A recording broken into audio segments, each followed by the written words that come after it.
तो सुनो भाई रे, कल हम कर रहे थे व्यंजन और मैंने बताया था व्यंजन होते हैं, इनका उच्चारण स्वरों की सहायता से होता है। जब इनको बोलते हैं व्यंजनों को, तो हमें किसी न किसी स्वर की सहायता लेनी पड़ती। और इसके तीन भेद बताए थे मैंने। पहला भेद बताया था स्पर्श व्यंजन। स्पर्श व्यंजन, इनको आप सैपृष्ठ व्यंजन भी कह सकते हैं। एक ही बात है। इस स्पर्श व्यंजन में 5 वर्ग होते हैं भाई।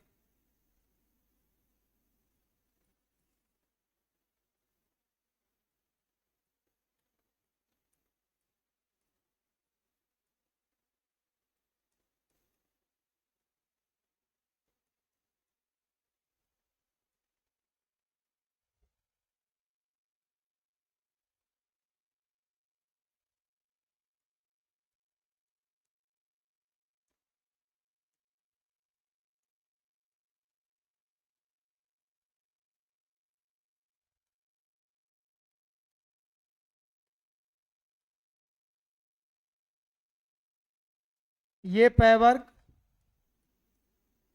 ये तय वर्ग, ये टय वर्ग,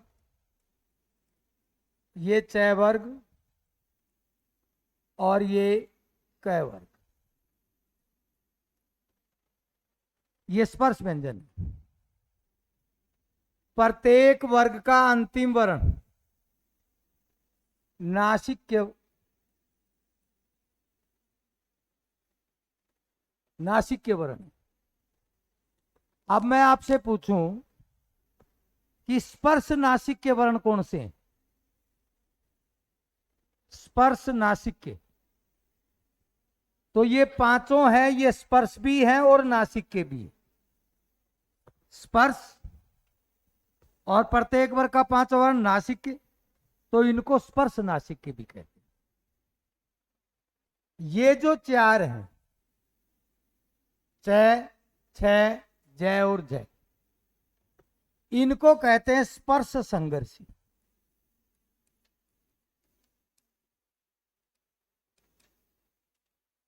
क्योंकि जब इनका उच्चारण करते हैं तो स्वर तंत्रियों में कुछ कंपन सा होता है, नाद होता है, संघर्ष होता है, इसलिए इनको स्पर्श संघर्षी वर्ण भी कहते हैं। ठीक है। एक आता अपने ए घोष और स घोष। स घोष को ही हम कहते हैं घोष वर्ण।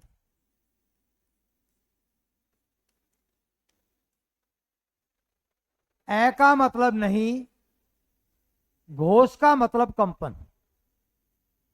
जिन वर्णों के उच्चारण में स्वर तंत्रियों में नाद नहीं होता और जिन वर्णों के उच्चारण में स्वर तंत्रियों में नाद होता है, सघोष। ए घोष का विलोम सघोष। एस्टेट में बहुत बार पूछते हैं, कुछ भी नहीं है। ए घोष प्रत्येक वर्ग का पहला और दूसरा वर्ग। पहला और प्रत्येक वर्ग, और वर्ग कितने हैं? 5। तो प्रत्येक वर्ग के कौन से हो गए? कै वर्ग का कै और ख, चय वर्ग का चय और छ, और टय वर्ग का टय और ठ, तय वर्ग का तय और थ, पै वर्ग का पै और फै। वर्ग में तो ये आ गई। और ये स और स, ये अघोष वर्ण। प्रत्येक वर्ग का पहला और दूसरा वर्ण, और तीनों ये स, तालव्य स, मूर्धा स और दंत स। अब सघोष, सघोष में कौन से बच गए? पहला दूसरा आ गया ना, तो तीसरा, चौथा, और पांचवा, यानी कि कै वर्ग के ग, घ और ङ, चै वर्ग के जय, झ और य, टै वर्ग के डै, ढ और ण, तै वर्ग के तै, ध और न, और पै वर्ग के बै, भै और मैं। अब प्रश्न किस तरह से आएगा वो पूछ ले, इनमें से कौन से सघोष और स्पर्श संघर्षी वर्ण है? सघोष और स्पर्श संघर्षी वर्ण। तो ये सघोष और स्पर्श संघर्षी वर्ण, इनमें कौन से सघोष और नासिक के वर्ण है? तो ये सघोष और नासिक के वर्ण, नासिक के भी हैं और सघोष भी। ठीक है। अब एक आता है अल्प प्राण। कुछ वर्ण होते हैं जिनके उच्चारण में अल्प मानी कम, प्राण मानी श्वास, श्वास की मात्रा का कम प्रयोग होता है, उन्हें अल्प प्राण कहते हैं। तो अल्प प्राण के लिए प्रत्येक वर्ग का पहला, तीसरा और पांचवा वर्ण। अब वर्ग में से, यानी कि कै वर्ग में कै अल्प प्राण है, तो ग अल्प प्राण है, और ये ङ भी अल्प प्राण है।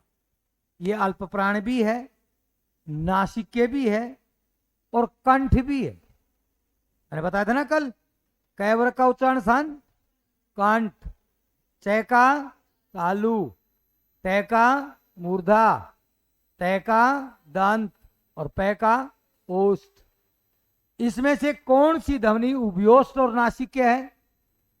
तो ये उभयोष्ठ भी है, और यानी कि वो तीन तीन नाम देगा, सघोष भी है, नासिक्य भी है और सघोष भी है और नासिक्य भी है और ओष्ठ नासिक्य भी है। समझ गए ना? अगली बात, अल्प प्राण का विलोम होता है महाप्राण, जिसमें श्वास की मात्रा का अधिक प्रयोग। जब पहला, तीसरा और पांचवा आ गया तो इसमें कौन से बच गए भाई? दूसरा और चौथा। अब दूसरा कै वर्ग का ख और ग, छ और ज, ठ और ढ, थ और ध, फ और भ। हो गया। अब ये जो चौथे वर्ण है, चौथे वर्ण, ये महाप्राण भी है और सघोष भी। चौथे वर्ण महाप्राण भी है और सघोष भी। लेकिन ये जो दूसरे वर्ण है, ये महाप्राण भी है लेकिन अघोष है।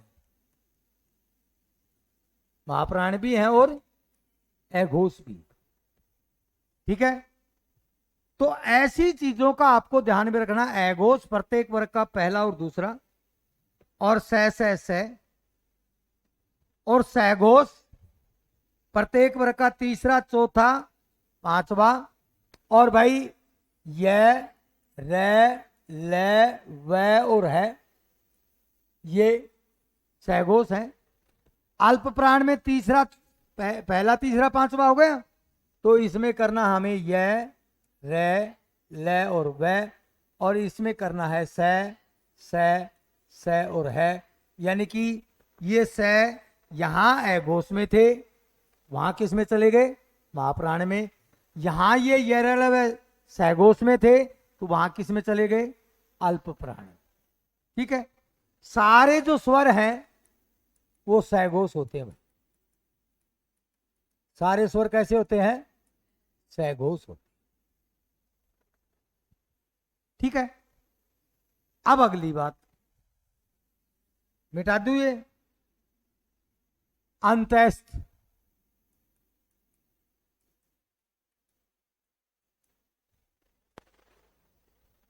ये चार हैं, ये रे ले और वे। ठीक है।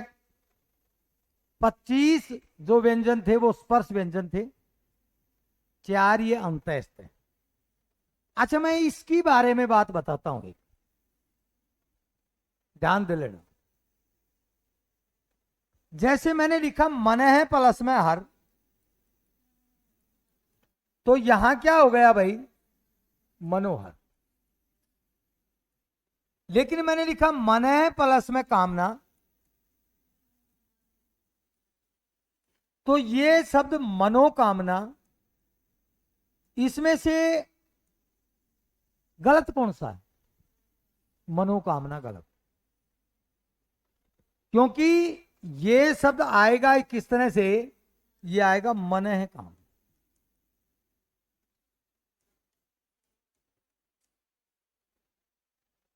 अब कब विसर्ग का हो होता है, कब विसर्ग का विसर्ग ही रहता है। अगर विसर्ग के बाद कोई अघोष ध्वनि आ जाए, अघोष ध्वनि, अघोष ध्वनि कौन सी होते हैं?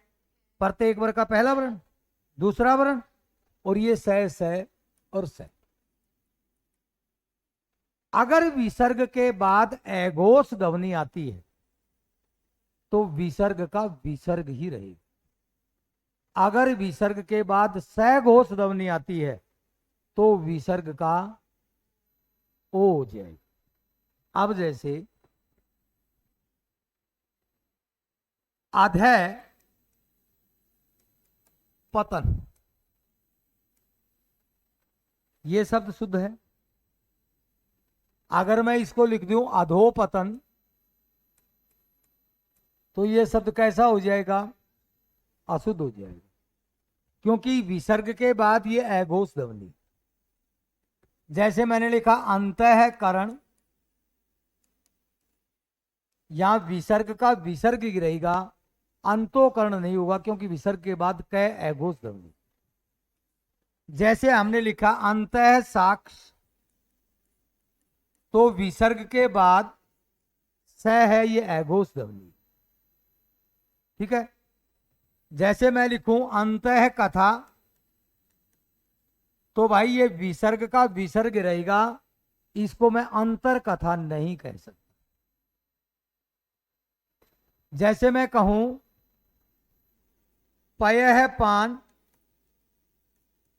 तो ये पय है पान ही रहेगा, पयोपान नहीं होगा। लगभग एस्टेट में भाई, जैसे मेरे मनोकामना मुझे सही लगता है, वैसे मुझे पयोपान भी सही लगता है, और वैसे मुझे अंतर कथा भी सही लगता है, और वैसे मुझे अधोपतन भी सही लगता है। लेकिन अधोपतन नहीं होगा, अधःपतन होगा, अंतःकरण होगा, अंतः साक्ष्य होगा, अंतः कथा होगा, पय पान होगा। जब विसर्ग के बाद कोई अघोष ध्वनि आ जाए तो विसर्ग का विसर्ग ही रहेगा। अगर विसर्ग के बाद सघोष ध्वनि आ जाए, जैसे सिरह प्लस में धारिये, तो ये फिर क्या बन जाएगा भाई? शिरोधार्य बन। जैसे मन है प्लस में जय, तो ये क्या बन जाएगा भाई? मनोज बन जाएगा। जैसे यश है प्लस में द, तो दा, तो ये यशोधा बन जाएगा। ठीक है। विसर्ग के बाद ये सघोष ध्वनि, ये सघोष ध्वनि, यहां ये ध भी कैसा है? सघोष ध्वनि, है भी कैसी है? सघोष ध्वनि। तो इस चीज का ध्यान रखना। कई बार इस चीज की परीक्षा लेने के लिए कि एगोस सैगोस का पता है कि नहीं, ऐसे शब्द पूछ लेते। अब यरल अंतस्थ चारों, लेकिन इसमें यह और वह है, ये अंतस्थ भी है, ये अर्ध स्वर भी है, और इनको ईसत सैपृष्ठ भी कहते हैं। ये और वह अंतस्थ तो है, क्योंकि ये स्वर और व्यंजन के बीच की ध्वनि है। अंत है मानी बीच में, स्थ मानी स्थित, स्पर्श और ऊष्म के बीच में स्थित है। आर्ध स्वर इसलिए कहते हैं कि इनके उच्चारण में जो अवरोध होता है, उच्चारण में अवरोध के कारण ये स्वर और व्यंजन के बीच की ध्वनि, उच्चारण में अवरोध के कारण ये स्वर और व्यंजन के बीच की ध्वनि है, इसलिए इनको अर्ध स्वर भी कहते हैं। ईसत का मतलब होता है तनिक, और सैपृष्ठ का मानी सपर्श। जब इनके उच्चारण में जिह्वा तालु और होठ को क्षणिक स्पर्श करती है, इसलिए ईसत सैपृष्ठ भी कहते हैं। अगर मेरी बात ये समझ में ना आई हो तो बस सिर्फ इतना याद रखना कि यह और वह अंतस्थ, आर्ध स्वर और ईसत सैपृष्ठ वर्ण, ठीक है। लय है, इसको पार्श्विक कहते हैं। इसके दो कारण हैं। पार्श्विक, पार्श्व प्लस में इक, दो शब्दों के युग से बने। जब लय का उच्चारण करते हैं तो जिह्वा है वो दांतों की जड़ के पास से स्पर्श करती है, लय बिल्कुल दांतों के जड़ में चली जाती। दूसरा, विद्वान कहते हैं जब लय को बोलते हैं तो जो अंदर से वायु फेफड़ों चलती है वो बगल से निकलती है, दांतों के बगल से, इसलिए इसको पार्श्विक वर्ण कहते हैं। रै को लुंठित या प्रकंपी वर्ण कहते हैं, कि जब इसका उच्चारण करते हैं तो जीभ आगे से लुंठित हो जाती है, यानी कि बेलना थोड़ी सी मुड़ जाती है, बेलनाकार की, और स्वर तंत्रियों में क्या होता है, कंपन होता है। तो इसको क्या कहते हैं भाई, प्रकंपी और लुंठित। लय को हम कहते हैं पार्श्विक। जय और वह अंतस्थ भी है, अर्ध स्वर भी है, ईसत सैपृष्ठ। अब ये पार्श्विक है ना लय, तो अंतस्थ भी है। ये लुंठित प्रकंपी है तो अंतस्थ भी है। भाई हमने चारों अंतस्थ बताए हैं, रे को अलग से लुंठित प्रकंपी बता दिया तो अंतस्थ भी है, पार्श्विक है तो अंतस्थ भी है, जय और वह अंतस्थ है, अर्ध स्वर है, और ईसत सैपृष्ठ। अगली बात, ऊष्म वर्ण, स, स और स और है, ये स्पर्श व्यंजन है, ऊष्म भी है, यानी कि जब इनका उच्चारण करते हैं तो वागेंद्रियों में घर्षण होता है, घर्षण के कारण वायु कुछ गर्म निकलती है, इसलिए इनको क्या कहते हैं, ऊष्म वर्ण कहते हैं। ऊष्म है, संघर्षी वर्ण भी, वो मैंने चार छह छह जय जय वो स्पर्श संघर्षी बताए, और ये कैसे बताए हैं, ऊष्म भी है, संघर्षी भी है, और स्पर्श व्यंजन भी, ठीक है। है और जय ये कैसे वर्ण है, आगत, ये आगत भी है और संघर्षी वर्ण भी है।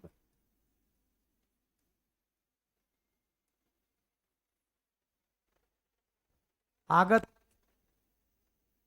आए हुए हैं किस भाषा से, अरबी फारसी भाषा से, तो ये संघर्षी वर्ण भी है और आगत वर्ण भी, ठीक है।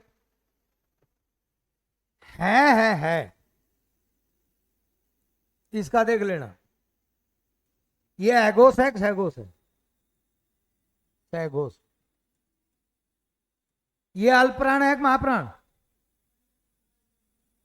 महाप्राण।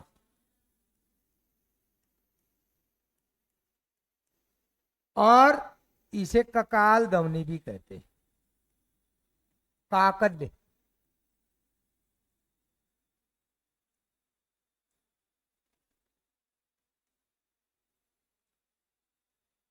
ककाल ध्वनि कौन सी है, या इसे काकल्य ध्वनि भी कहते। एक शब्द आता है, क्या बोलेंगे इसको? वृक्ष। इसका मतलब होता है दंतमूल। स, ज, र, न और ल, ये जो वर्ण है इनको वृक्ष वर्ण भी कहते हैं। वृक्ष का मतलब होता है दंतमूल, और इनके उच्चारण में जिह्वा दंतमूल को स्पर्श करती है। स, ज, र, न, ल, इनको वृक्ष वर्ण भी कहते। ये आपके थे व्यंजन। स्पर्श व्यंजन, दूसरा भेद अंतस्थ, और तीसरा भेद उष्ण। कुल जो वर्ण है वो 33 है। अच्छा, मान लीजिए कहीं आपसे 33 ऑप्शन में ना हो, तो फिर ऑप्शन में क्या मिलेगा? 35 मिलेगा, क्योंकि आधुनिक जो दीप लिपि का मानवीकरण हुआ, इन दोनों को भी शामिल कर लिया। जो ये उक्षिप्त है, उक्षिप्त, उक्षिप्त कह लो।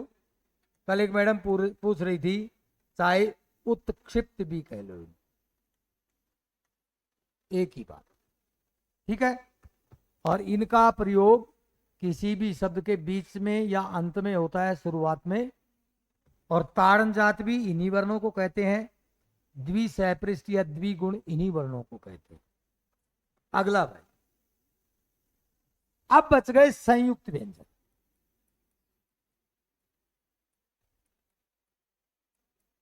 और संयुक्त व्यंजन दो या दो से अधिक वर्णों के योग से बनते हैं।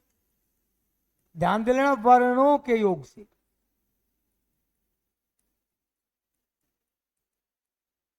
व्यंजनों के योग से नहीं, वर्णों के योग से। और वर्णों में कौन कौन से आ गए? स्वर भी आ गया और व्यंजन भी आ गया।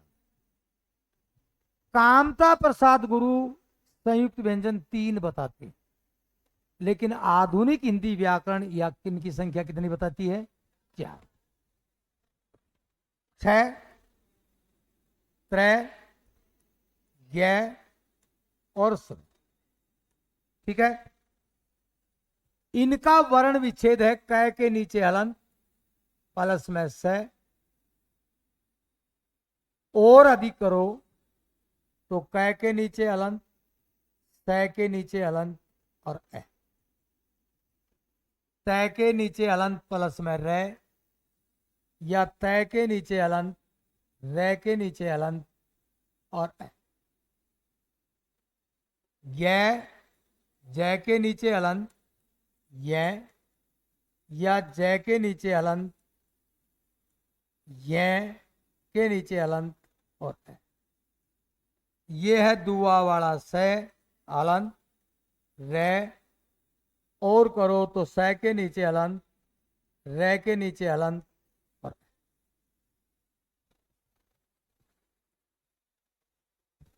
ठीक है, ये संयुक्त व्यंजन है। देखो, इसमें व्यंजन भी आ गए और स्वर भी आ गए, यानी कि वर्ण आ गए।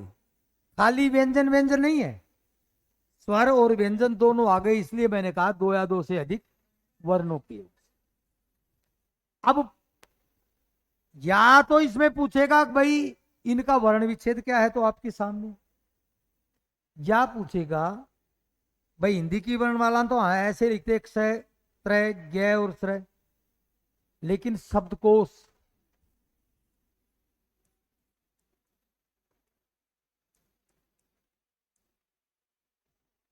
शब्दकोश अगर कहीं आपकी परीक्षा में ये शब्द आ जाए शब्दकोश, तो ये शब्द गलत है भाई, क्योंकि ये कोश शब्दों का खजाना होता है, ये कोश धन का खजाना होता है, और ये कोश दूरी है। तो जब शब्दों का खजाना लिखेंगे तो हम किस कोश का प्रयोग करेंगे? इसका प्रयोग करेंगे। इसका आदि वर्ण, आदि का मतलब होता है पहला, प्रारंभिक, और इस आदि का मतलब होता है अभ्यस्त, जिसमें ई की मात्रा छोटी होती। आदि प्रारंभ, जिसमें बड़ी की मात्रा होती है अभ्यस्त। जैसे वह शराब का आदि है, किस आदि का प्रयोग करेंगे? इसका। और मोहन सोहन आदि, इस आदि, यानी कि मोहन सोहन प्रारंभिक नाम। इसका आदि वर्ण क है, इसका आदि वर्ण तय है, इसका आदि वर्ण जय है, और इस आदि वर्ण तय। अब वर्णमाला में कौन कौन से वर्ण पहले आते हैं? पहले कौन सा आएगा? क। तो पहला किसका नंबर आएगा? क्षय का। फिर दूसरा वर्ण कौन सा आएगा? जय। तो दूसरा नंबर आएगा जय का। तीसरा तय, तो तीसरा आएगा त्रय, और चौथा आएगा श्रय। शब्दकोश में इनका क्रम ये मिलेगा। हिंदी की वर्णमाला में क्षय त्रय ज्ञ श्रय, और शब्दकोश में क्षय ज्ञ त्रय और श्रय, ये इनका क्रम मिलेगा। ये थे संयुक्त व्यंजन। ठीक है, अब सुनो, मिटा दिए।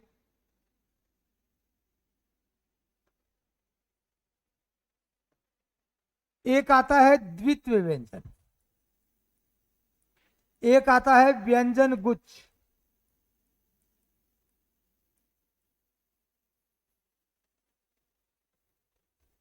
दोनों का उच्चारण श्वास के एक झटके के साथ होता है। द्वितीय व्यंजन हो चाहे व्यंजन गुच्छ। द्वितीय व्यंजन में आपको एक आधा और एक पूरा समरूपी व्यंजन मिलेगा।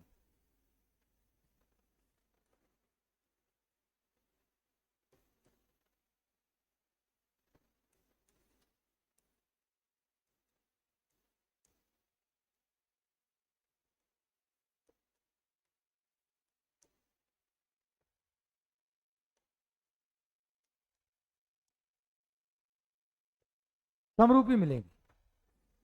यहां एक आधा एक पूरा है, समरूपी है। यहां भी एक आधा एक पूरा समरूपी है। यहां भी कैसा है? समरूपी है। और यहां भी कैसा है? समरूपी। किसी शब्द में जब इस तरह से समरूपी व्यंजन मिल जाए, एक आधार एक पूरा, तो वो कहलाते हैं व्यंजन द्वितीय व्यंजन। क्या कहलाते हैं वो? द्वितीय व्यंजन। अगर अलग अलग हो, जैसे ग्वाला, जैसे पुस्तक, जैसे 11, जैसे क्रम, यहां गए और वह आधे और पूरे हैं, लेकिन समरूपी नहीं है। गए का उच्चारण स्थान अलग है, वह का उच्चारण स्थान अलग है, स का उच्चारण स्थान, मतलब दोनों समरूपी नहीं है। यहां भी दोनों समरूपी नहीं है, यहां क और र भी समरूपी नहीं है। ऐसे शब्दों को कहते हैं व्यंजन गुच्छ। क्या कहते हैं भाई? व्यंजन गुच्छ। और समरूपी हो उनको कहते हैं द्वितीय व्यंजन। अब कोई पूछ ले किस शब्द में द्वितीय व्यंजन है तो समझ लेना इसमें कैसे मिलेंगे समरूपी, और अलग अलग मिलेंगे तो वो क्या कहलाएंगे व्यंजन कुछ। टाइम हो गया बेटा। तो भाई ये आपका वर्ण का अध्याय समाप्त लगभग। कुछ बातें रह गई वो कल करवाएंगे, और अगला शब्द का पाठ भी कल ही शुरू करेंगे। ठीक है, आज के लिए इतना ही। रागी